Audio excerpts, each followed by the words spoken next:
మా చిన్నాన్న గారిని, మా బాబాయిని, వివేకం చిన్నాన్నను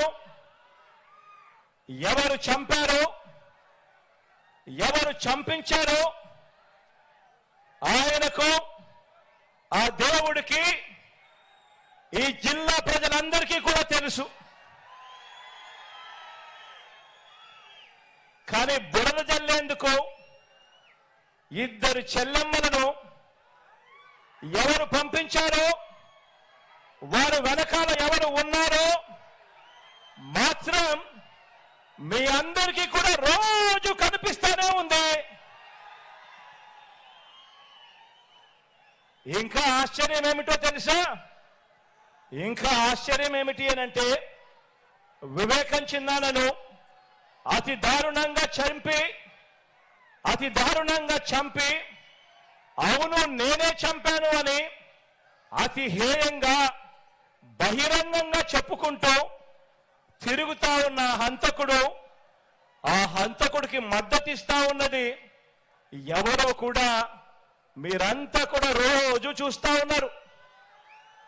ఆ చంపినోడు ఉండాల్సింది జైల్లో, కానీ ఆ చంపినోడికి మద్దతిస్తూ నేరుగా నెత్తిన పెట్టుకొని మరీ మద్దతు ఇస్తా ఉన్నది ఈ చంద్రబాబు, ఈ చంద్రబాబుకు సంబంధించిన ఎల్లో మీడియా, ఈ చంద్రబాబు మనుషులు. వీరి మద్దతు కోసం రాజకీయ స్వార్థంతో తప్పించిపోతా ఉన్న ఒకరిద్దరు నా వాళ్ళు. వీరంతా కూడా ఆ హంతకుడికి నిస్సిగ్గుగా ఆ హంతకుడికి మద్దతిస్తున్నారు అని అంటే దీని అర్థం ఏమిటి అని చెప్పి అడుగుతా ఉన్నా. చిన్నాన్నను అన్యాయంగా ఎమ్మెల్సీ ఎన్నికల్లో ఓడించిన వారితో ఈరోజు చట్టాపట్టాలు వేసుకొని తిరుగుతున్నారు అని అంటే దాని అర్థం ఏమిటి అని అడుగుతా ఉన్నా. ఇంతటి దారుణం చేస్తూ దీన్ని నన్ను దెబ్బతీసే రాజకీయమని వారికి వారే చెబుతున్నారు అని అంటే ఇది కలియుగం కాకపోతే ఇంకా ఏమిటి అని అంటా ఉన్నాను. ఈ సందర్భంగా మీ అందరి ప్రేమానురాగాల మధ్య నిలుచుని ఇంతకన్నా అన్యాయం ఎక్కడైనా ఉంటుందా అని అడుగుతా ఉన్నాను. మీ అందరి ప్రేమానురాగాల మధ్య నిలుచుని ప్రజల మద్దతు లేని బాబు చేస్తా ఉన్న ఈ నీచ రాజకీయంలో ఎవరు ఎటువైపున ఉన్నా కూడా నేను మాత్రం ప్రజల పక్షమే అని చెప్పి ఈ సందర్భంగా గర్వంగా చెప్తా ఉన్నాను. దేవుడు, ఆ ప్రజలు వీరిద్దరినే నమ్ముకున్నా. ధర్మాన్ని, న్యాయం వీటి రెండింటినీ నేను నమ్ముకున్నాను. ఈ చంద్రబాబు బృందానికి ప్రజలకు అన్యాయం చేయటంలో, నమ్మించి ప్రజలను నట్టేట ముంచడంలో ఈ పెద్ద మనిషి చంద్రబాబు నాయుడు గారికి 45 ఏళ్ల అనుభవం ఉంది. ఎందులో అనుభవం ఉంది అనంటే మోసాలు చేయడంలోనూ, అబద్ధాలు చెప్పడంలోనూ, వెన్నుపోటు పడవడంలోనూ, కుట్రలతో, కుతంత్రాలలోనూ 45 ఏళ్ల అనుభవం ఉంది పెద్ద మనిషికి. మేనిఫెస్టోను ఎన్నికలు కాగానే చెత్తబుట్టలో పడేయటంలో కూడా ఈ పెద్ద మనిషికి 14 సంవత్సరాల అనుభవం ఉంది. ఎన్నికలప్పుడు మాత్రమే మేనిఫెస్టో గుర్తుకొస్తుంది, రంగురంగుల కాగితాలు గుర్తుకొస్తాయి. ఎన్నికలు అయిపోతూనే చెత్తబుట్టలో పడేస్తారు మేనిఫెస్టోను. ఈ రకంగా 14 సంవత్సరాలుగా ప్రజలను మోసం చేస్తూ వస్తున్నారు.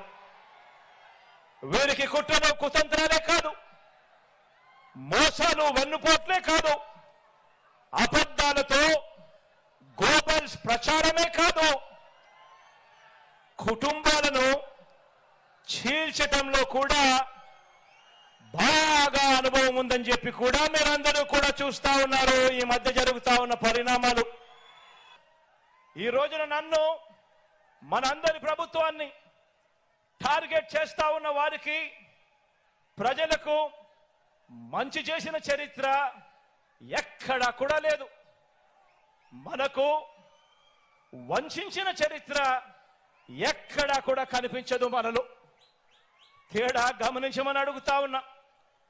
వారికి మేనిఫెస్టో అంటే ఎన్నికలప్పుడు చెత్తబుట్టలో పడేసే డాక్యుమెంట్. ఎన్నికలు అయిపోయిన తర్వాత మేనిఫెస్టో ఇచ్చి కనీసం 10% వాగ్దానాన్ని కూడా నిలబెట్టుకున్న చరిత్ర వారికి లేదు. కానీ మేనిఫెస్టోను ఒక బైబిల్గా, మేనిఫెస్టోను ఒక ఖురాన్గా, మేనిఫెస్టోను ఒక భగవద్గీతగా ఇంత త్రికరణ శుద్ధిగా భావిస్తూ ఏకంగా మేనిఫెస్టోలో చెప్పిన హామీలు 99% వాగ్దానాలు నిలబెట్టుకున్న చరిత్ర మనది. తేడా గమనించమని కోరుతా ఉన్నా. మరో విషయం కూడా చెప్తా ఉన్నాను. ఈ మధ్యకాలంలోనే ఈ విషయం కూడా ఈ మధ్యకాలంలో పేపర్లలో వచ్చింది కాబట్టి టీవీలలో ఎక్కువగా ప్రత్యర్థులు వాళ్ళ ఎల్లో మీడియాలో ఎక్కువగా చూపిస్తా ఉన్నారు కాబట్టి చెప్తా ఉన్నా. ఎక్కడో బ్రెజిల్ నుంచి మన విశాఖకు చంద్రబాబు వదిన గారి చుట్టం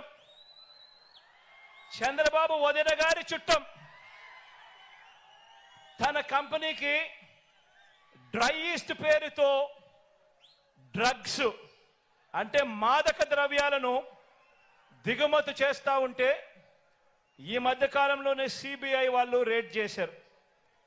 ఈ రేడ్ జరిగింది అని చెప్పి తెలిసిన వెంటనే క్షణాల్లోనే ఎల్లో బ్రదర్స్ అందరూ కూడా ఉలిక్కిపడ్డారు. వారి బ్రదర్ దొరికిపోయాడని తెలిసిన వెంటనే దొరికితే తమ బ్రదర్ కాదని, దొరికాడు కనుక వారు మన బ్రదర్స్ అని మన మీద నెట్టేయటానికి కూడా క్షణాల్లోనే కూడా వీళ్ళంతా కూడా రెడీ అయిపోయారు. తీరా చూస్తే వారు ఎవరయ్యారంటే సాక్షాత్తు మన రాష్ట్ర బీజేపీ అధ్యక్షురాలు చంద్రబాబు నాయుడు గారి వదినమ్మ గారి కొడుకు వియంకుడు. ఆ కంపెనీలోనే గతంలో డైరెక్టర్లు భాగస్వాములు, బాబు బంధువులు, ఆత్మ బంధువులు. బాబు నిలబెట్టిన ఎంపీ అభ్యర్థులకు మరీ దగ్గరగా వీళ్ళకందరికీ బంధుత్వాలు కూడా ఉన్నాయి. నేరమంటూ జరిగితే అది చేసింది వారు, తోసేది మన మీద. ఎక్కడన్నా జరుగు నేరం, ఎక్కడన్నా ఏదైనా జరుగు, బురద జల్లడానికి మాత్రం వెంటనే రెడీ అవుతారు ఒక చంద్రబాబు, ఓ దత్తపుత్రుడు. వీరిద్దరికి ఇంకా ఆశ్చర్యం ఏమిటి అనంటే వివేకం చిన్నాలను అతి దారుణంగా చంపి అవును నేనే చంపాను అని అతి హేయంగా బహిరంగంగా చెప్పుకుంటూ తిరుగుతా ఉన్న హంతకుడు, ఆ హంతకుడికి మద్దతిస్తా ఉన్నది ఎవరో కూడా మీరంతా కూడా రోజు చూస్తా ఉన్నారు. ఆ చంపినోడు ఉండాల్సింది జైల్లో, కానీ ఆ చంపినోడికి మద్దతిస్తూ నేరుగా నెత్తిన పెట్టుకొని మరీ మద్దతిస్తా ఉన్నది ఈ చంద్రబాబుకు సంబంధించిన ఎల్లో మీడియా, ఈ చంద్రబాబు మనుషులు. వీరి మద్దతు కోసం రాజకీయ స్వార్థంతో తప్పించిపోతా ఉన్న ఒకరిద్దరు నా వాళ్ళు.